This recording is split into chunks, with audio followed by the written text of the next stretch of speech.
一般社団法人芸術と創造の綿井と申します。どうぞよろしくお願いします。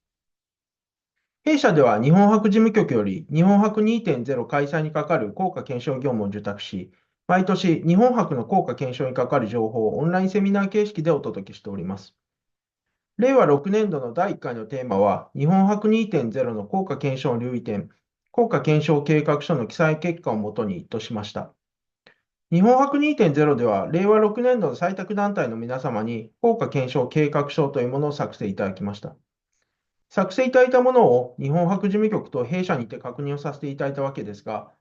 我々が当初想定していた期待と違った記載も見られました。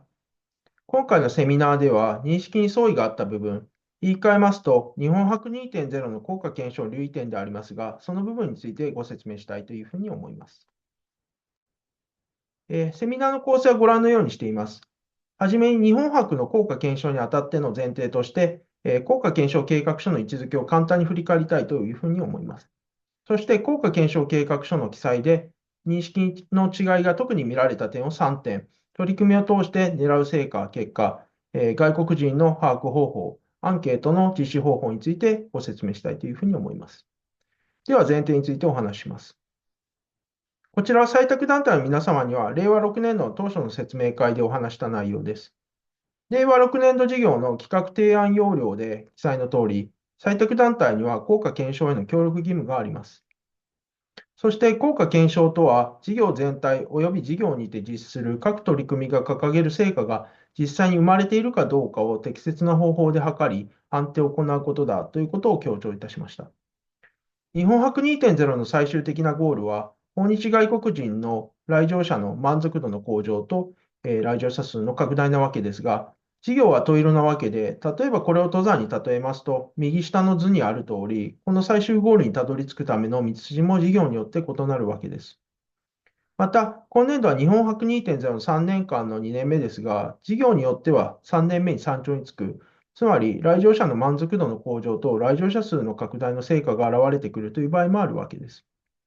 登山の例えで話をしましたが、文化事業の場合はこれがどういうことか、もう少し補足をしたいというふうに思います。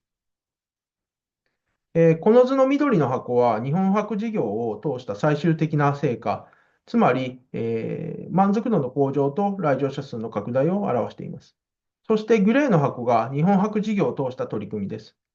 多くの事業では取り組みは一つではなく、複数の取り組みを実施されているかというふうに思います。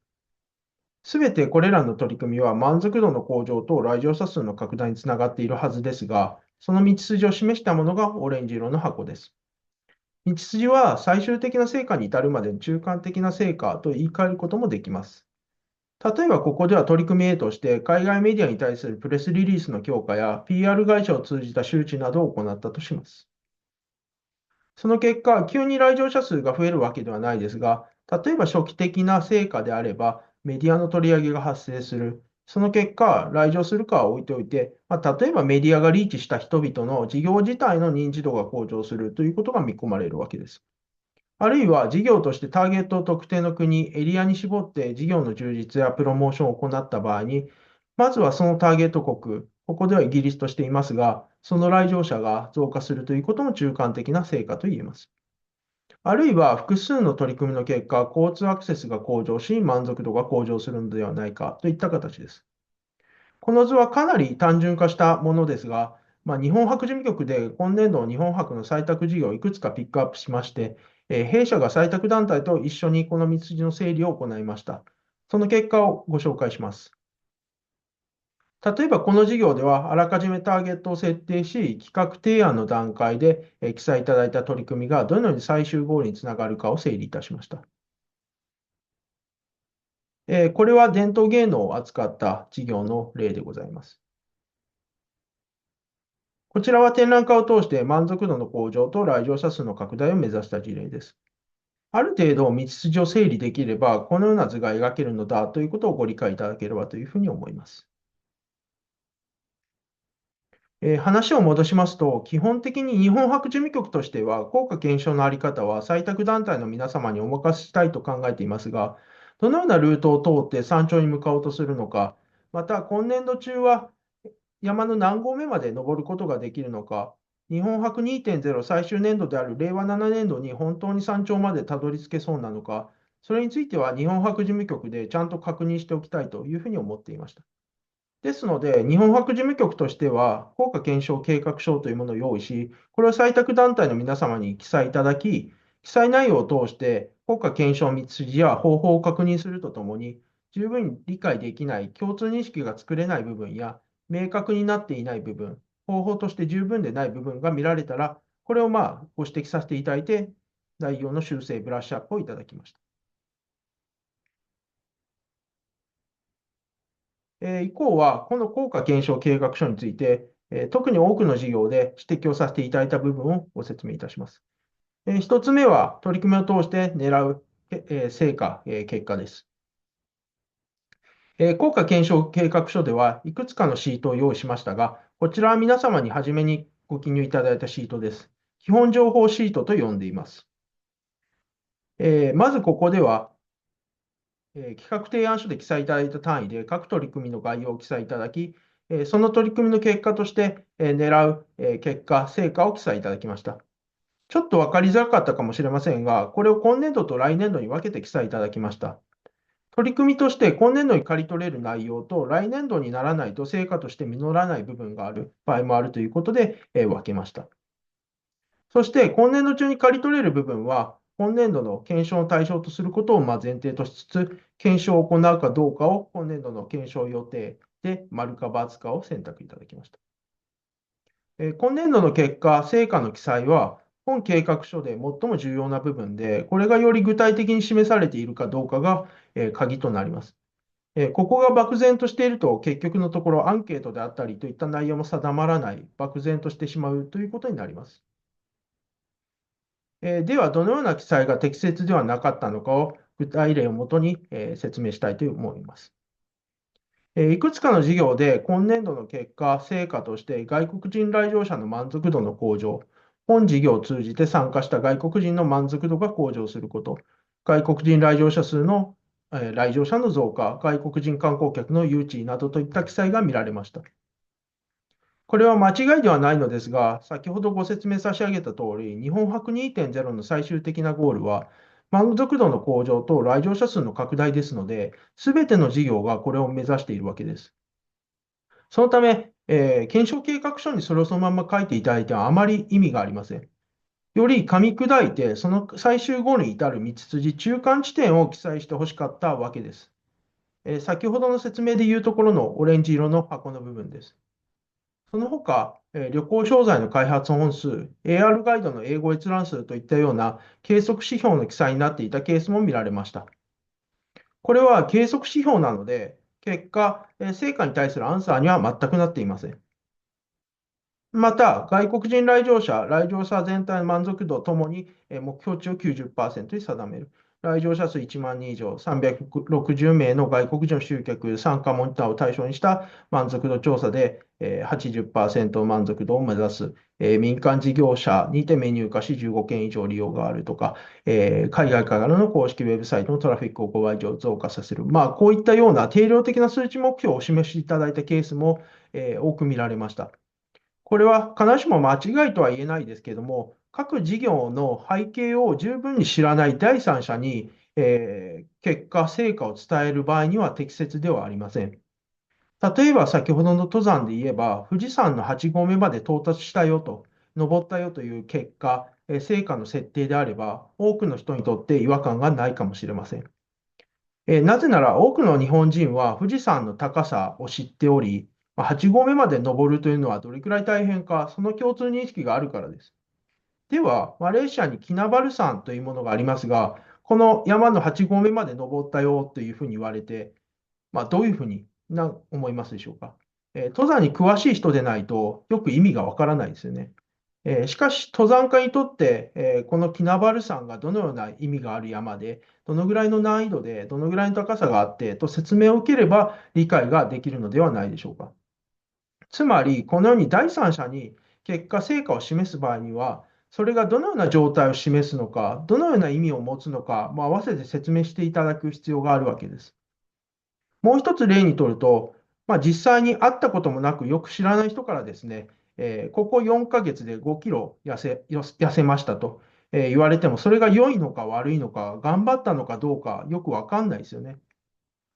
身長が180センチあって、適正体重が71キロですと。で、4ヶ月前はこれが76キロで、医者に、少し太りすぎだねというふうに言われたから5キロ痩せたんですよっていうふうに言われたらですね、あ、頑張ったねと、いいことですねというふうに、ようやく理解できます。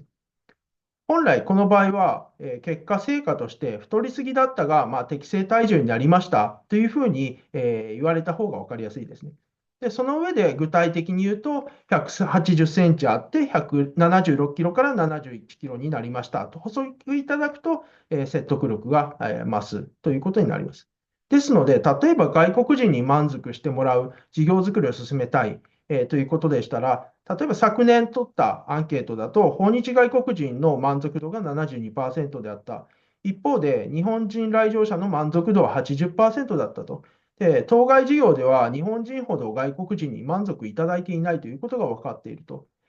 なので、まずは、これこれの取り組みによって、今年度は、まず日本人並みの満足度にこの外国人を上げていくと。具体的には80%にしたいというふうに言われると、十分理解できるわけです。いずれにしても先ほど示したように、事業全体の道筋を整理した上で、その事業のことをよく知らない人でも、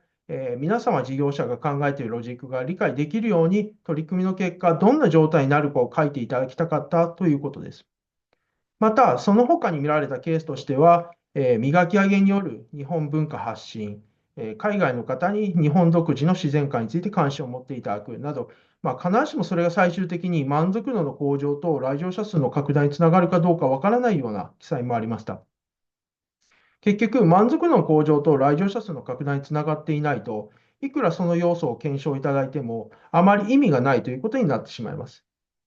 説得力のある道筋を示していただくことが、必要かというふうに思っています。次に外国人の把握方法に移りたいと思います。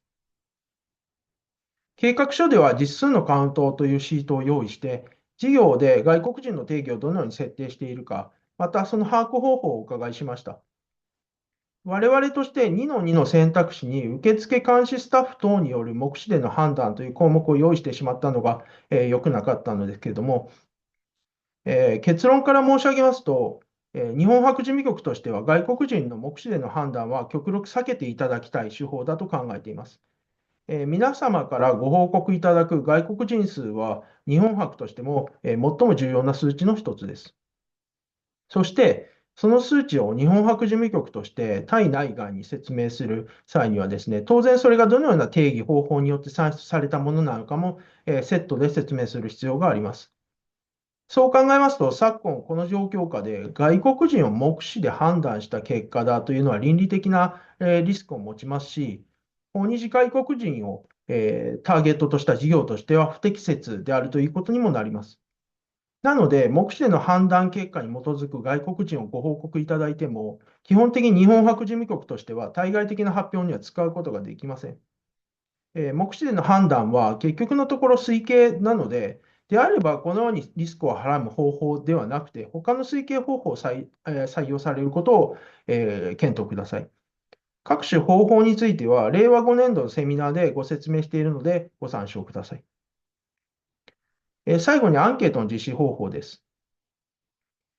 基本的にはすべての事業で外国人来場者を対象としたアンケートを実施されるのではないかと思います。計画書ではアンケートの実施というシートを用意し、記載いただきました。検証項目と対応した形で設問等を記載いただきました。これについてよく見られた望ましくない記載をいくつか紹介したいというふうに思います。3の1の3では基本シートで記載いただいた検証項目のうち、アンケートでどの項目を検証するかを選択いただきました。そして3の1の4ではその項目に対応する形で設問等を記載いただきました。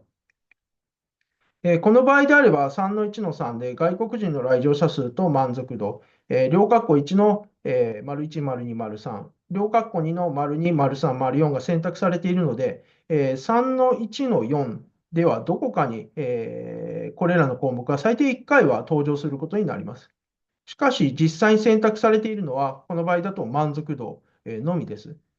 最終的には全ての取り組みが満足度につながるという意味で、このような整理がされていたのかもしれませんけれども、3の1の3で選択した項目を測る方法を記載いただく必要があります。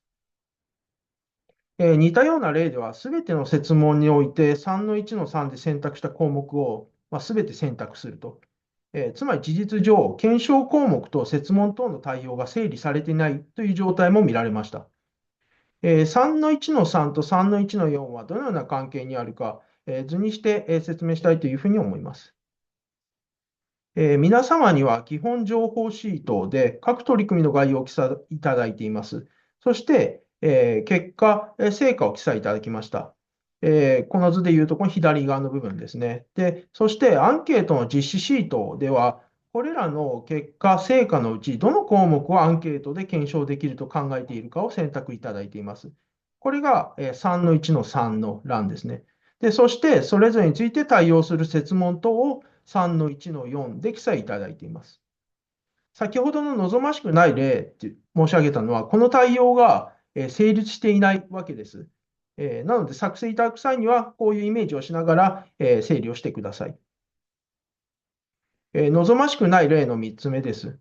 記載ミスなのかもしれませんけども、選択いただいた検証項目と設問文等の内容の整合性が取れてないケースが多く見られました。もしくは実際には整合しているのかもしれませんが、そういうことであれば、第三者にそれが分かるように記載いただく必要があります。望ましくない例の4つ目です。アンケート設計においては最低限のセオリーが存在します。このセオリーが守られていない設問文、選択肢も散見されました。例えば赤枠のようなものであれば、このセオリーをいくつか逸脱してしまっています。少なくともここには4つのミスがあります。ちょっと皆様にもどういうミスがあるのかお考えいただきたいというふうに思います。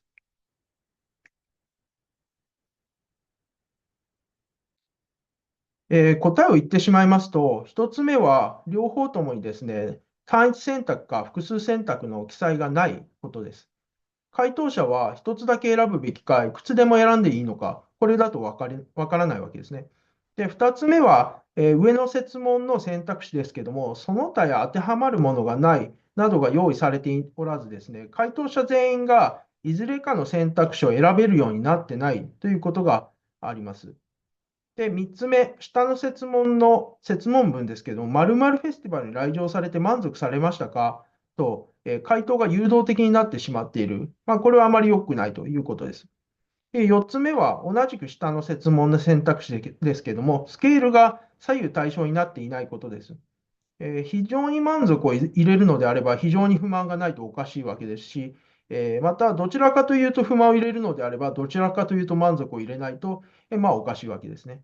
で、昨年度セミナーでは、この点も含め、最低限のセオリーの説明をしていますので、ご覧になられていない方は必ず視聴してください。はい、で、その他にも、回収目標数が少ない、ケースも見られました。例えば10件とかですね。統計的観点によって、必要な回収数が決まるためですね、一概に何件が良いかということはここでは言えませんけれども、例えばこれは20件、30件以下であれば、定量的な分析がかなり厳しくなります。で、10件以下ということであれば、そもそもアンケート実施自体が意味を持つかどうかという話になってきます。そして、そのような場合には、回収数を上げるための工夫をいろいろと打つことが重要になりますが、計画書を見ていると、回収想定数が少ないのに、回収率を高めるための特段の工夫をしていない場合は、再検討をお願いしています。また、アンケートの対応言語ですが、例えばターゲットと整合した言語対応がなされていないケースも見られました。例えば、フランス人をターゲットとしているのに、英語翻訳のアンケートしか準備していないといった具合です。今年度第2回のセミナーの中でご紹介しておりますけれども、令和5年度事業にて、訪日外国人向けのアンケートを、大規模に実施しました。で、このアンケート、英語、韓国語、で、中国語は、繁体字と簡体字、この2つを、用意しましたけれども、回収を見ますと、英語以外での言語の回収が、回答が全体の約3割でした。ですので、英語だけでの翻訳ではですね、少なくともアンケートに関しては、約7割の訪日外国人にしか対応できていないということが言えます。ターゲットに合わせた言語の用意をご検討ください。今回のセミナーの内容は以上でございます。令和7年度も効果検証計画書の運用を予定しておりますので、日本博2.0事業を実施されようと考えられている団体は、今回の内容を踏まえ、ご自身の事業の成果をどう検証していくか、今一度精査してみてください。最後に1点お願いです。本セミナーをどの採択団体にご覧いただいているかを把握するとともに、ご感想をお伺いしたく、令和6年度事業の採択団体の方は、こちらに表示されているアンケートに必ずご回答ください。なお、採択団体でないご視聴者様もご回答いただいても結構です。また、アンケートはセミナーの第1回と第2回の共通のものとなっており、両方ご覧になられた場合は、1回の回答のみで結構です。では、本セミナーの内容は以上となります。ご視聴ありがとうございました。